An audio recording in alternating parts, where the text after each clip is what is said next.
Les vraies voix Sud Radio, 17h-20h, Philippe David. À droite, oulala, oulala. À gauche, oulala, oulala. Ah oui, Carlos, pour les législatives de 1978, ça ne nous rajeunit pas. La messe n'est pas dite, la cabane n'est pas tombée sur le chien et les mouches sont peut-être en train de changer d'âne pour utiliser des expressions rugby, on est à fond là. Puisqu'un sondage IFOP fiducial nous apprend que le camp présidentiel obtiendra une majorité avec entre 275 et 310 sièges. Rappelons que la majorité est à 289, donc c'est très indécis. Dans le même temps, la NUPES obtiendra entre 170 et 205 sièges, les LRUDI centristes entre 35 et 55, le RN entre 20 et 50 sièges, les candidats divers gauche entre 5 et 10, Reconquête entre 1 et 4, et enfin 8 à 15 députés sans étiquette. Nous sommes en compagnie de l'excellent Frédéric Dabi, directeur général de l'IFOP. Bonsoir Frédéric. Bonsoir mon cher Philippe, bonsoir Françoise et bonsoir à toutes et tous. Salut Frédéric. Donc bonsoir. La messe n'est pas dite parce que la majorité c'est 289 et d'après votre sondage c'est entre 275 et 310 et c'est pas tout à fait la même chose pour la majorité présidentielle. Oui, tout à fait, Philippe. Alors, on se connaît suffisamment pour se parler franchement. Vous avez peut-être remarqué que l'IFOP, jusque-là, avait refusé de faire des projections en sièges. Ça nous paraissait extrêmement fragile. Là, cette première enquête est faite non pas sur étiquette, mais sur offre réelle. Une personne que nous avons fait contacter dans la deuxième circonscription de Paris à l'offre électorale avec les candidats, pas seulement les partis. Donc, c'est sur offre réelle. Donc, c'est beaucoup plus valable. D'un autre côté, les projections sont faites sur des hypothèses de second tour. Le second tour n'a pas eu lieu. Pour autant, moi, ce qui me frappe, c'est qu'il y a un risque élevé que la majorité n'ait pas de majorité absolue, ce qui serait un précédent. C'est arrivé une fois en 1988. Avec François Mitterrand, bien sûr. Avec François Mitterrand, il n'était pas 5, un seul parti gouverne. Il avait fait l'ouverture après, il avait été forcé. Il avait fait zéro campagne. Il avait fait zéro campagne. Il avait fait ça ressemble un petit peu à des choses... Françoise connaît ça par cœur. Oui. C'est vrai que En Marche devrait bénéficier, c'est-à-dire En Marche, Renaissance, Modem et Horizon Agir devraient bénéficier de leur positionnement central dans les différents second tours. Quand ils seront en duel face au RN, une partie de la gauche aidera le candidat, la candidate En Marche. Quand ils seront en duel face à la NUPES, qui n'a a priori pas de réserve de voix, mais attention, l'électoral c'est pas seulement statique, c'est une véritable dynamique. Il y aura le soutien de la droite, donc ce positionnement central devrait aider la majorité présidentielle. Mais comme l'a dit Françoise, ce qui est extrêmement différent comparé à 2017, à 2012, à 2007, où il y avait une sorte d'effet de souffle présidentiel sur la législative, c'est qu'il n'y a pas de mobilisation, il n'y a pas de message fort porté par l'exécutif. On est dans une impression plutôt apathique qui fait que le seul récit entendu par les Français, c'est le récit de la NUPES, à un degré moindre le récit du RN.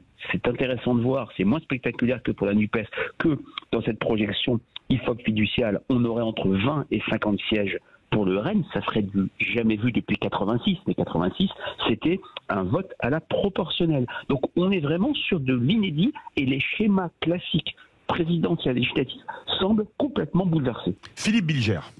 Est-ce qu'on peut dire, Frédéric, en suivant votre... bonjour Frédéric, pardon. En suivant votre raisonnement, que pour la première fois, on pourrait se trouver en face d'une tentation de la part d'une majorité de battre en brèche l'élection présidentielle parce qu'elle les a insatisfaits en changeant le logiciel parlementaire? Je partage votre point de vue. C'est vrai que cette élection présidentielle n'a pas produit son effet cathartique traditionnel où on s'est disputé, nous avons débattu et le pays repart de l'avant. J'avais été frappé par une donnée IFOP fiduciale pour Sud Radio qu'on avait commenté avec Patrick Roger, sur lequel le niveau d'optimisme après présidentielle baissait, ce qui n'arrive jamais traditionnellement après la victoire de Mitterrand, de Sarkozy, de Chirac, de Hollande. L'optimisme remontait, donc la présidentielle n'a pas, je dirais, produit cet effet cathartique. Et c'est vrai qu'il peut y avoir une volonté des Français de rééquilibrer non pas leur vote, mais de ne pas mettre, pardon cette expression un petit peu classique, leurs œufs dans le même panier. J'ai été frappé de voir que la question qu'on avait posée pour Sud Radio, TF1, LCI et Match le soir du second tour, où il y avait 3/4 des Français qui souhaitaient une cohabitation, ça a baissé, mais il y a encore 63% des Français qui souhaiteraient une sorte de rééquilibrage avec une cohabitation. Il n'y aura pas, je pense, de cohabitation, je reste quand même prudent. La NUPES reste loin, mais elle passe la gauche passerait de 64 députés, c'était très peu, c'était un score pire que 93 en 2017, à un score qui pourrait être entre 70 ou 200 députés. Françoise Legoix. Je suis absolument d'accord. De toute façon, vous savez, vous les connaissez bien, Frédéric Dabi, ce club des poètes, c'est-à-dire les vrais gens dans tous les partis qui font les projections parce qu'ils connaissent l'offre politique réelle. Et on était déjà, dès l'accord annoncé et arraché de main de maître par Jean-Luc Mélenchon, on était sur ces étiages, au moins 200 députés. Je pense que il y a, si on fait un peu de tambouille, il y a entre 80 et 85 circonscriptions qui sont tangentes en réalité. Et c'est ça qui va, vous les avez aussi, Frédéric, c'est ça qui va vraiment faire la différence. On peut avoir vraiment un parti présidentiel avec une majorité relative. On peut avoir une gauche encore plus haut que 200. Et là, si vous voulez, ça change tout. Moi, je crois vraiment dans l'idée que les Français sont très politiques. Vous allez voir le phénomène qui va se passer. Emmanuel Macron, d'une certaine manière, est pris à son propre piège. Il s'est dit, ça a fonctionné, la présidentielle, je laisse mes adversaires boxer dans le vide, je descends de mon Aventin, moi qui m'occupe des affaires du monde, pendant 10 jours, et hop, par ici je t'embrouille, j'embarque la présidentielle. Et il s'est dit, ça va recommencer. Et ça ne recommence pas, parce que là où McKinsey n'a pas réussi à bouger le scénario macronien, moi je crois que vous avez raison quand vous dites, la seule histoire qui se raconte, c'est Mélenchon, Matignon, la gauche en force, c'est Marine Le Pen qui reprend un peu du poil de la bête, mais la troisième histoire qui se raconte, c'est ce gouvernement inaudible et le fiasco et la polémique. En réalité, depuis qu'Emmanuel Macron a nommé son gouvernement, la seule chose que raconte cet exécutif, c'est à nouveau le fiasco, le fracas, les polémiques et le mensonge. Et je pense que ce qui se passe pour Emmanuel Macron, il ne l'avait pas vu arriver sur le Stade de France, est extrêmement douloureux et vous verrez, je pense que ça va écarter encore plus, pour moi, au soir du second tour des législatives. Philippe Deveul et le mot de la fin à Frédéric Dabi.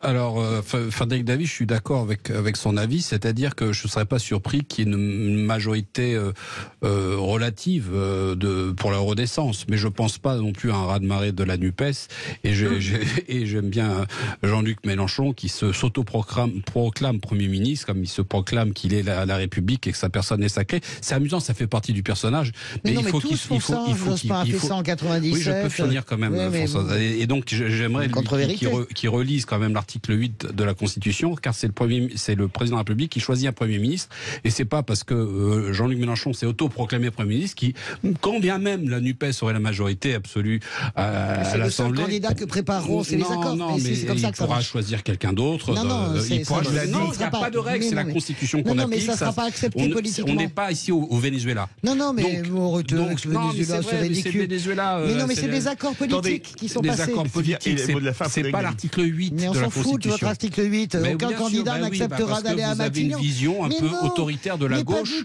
Alors on va faire réagir Frédéric Dabi pour le mot de la fin. C'était la même chose avec Jospin, ils avaient signé entre eux la gauche plurielle, personne n'ira à part Lionel. Mais de toute façon, il sera très mal à l'aise et il trouvera évidemment des LR compatibles au dernier moment s'il a une majorité relative pour avancer, et il sera pris par l'actualité qui sera très difficile et une rentrée très compliquée. Frédéric Dabi, est-ce qu'on peut imaginer une majorité à géométrie variable, c'est-à-dire une fois on fait passer une loi avec une partie de la gauche, une fois, pourquoi pas, avec une partie de la droite, et pendant 2, 3, 4, 5 ans. Mon cher Philippe, ce que voulait Rocard. Oui.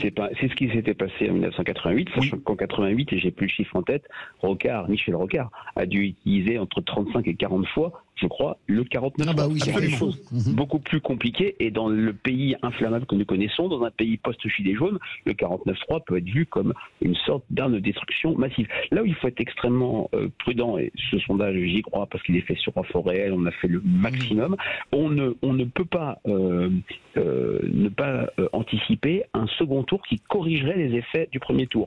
Un très bon tour pour la gauche, et un second tour où il y aurait une remobilisation du centre et de la droite qui permettrait à la majorité actuelle de garder une majorité bien sûr moins forte. Il ne faut pas oublier qu'en 2017, La République En Marche et le Modem et Agir avaient quasiment 370 députés. C'est vrai. Merci beaucoup. Le génial Frédéric Dabi, directeur général de l'IFOP. Tout de suite, notre grand débat. Fermeture de services d'urgence dans les hôpitaux. Craignez-vous un été meurtrier? Vous êtes 91,3% à dire oui.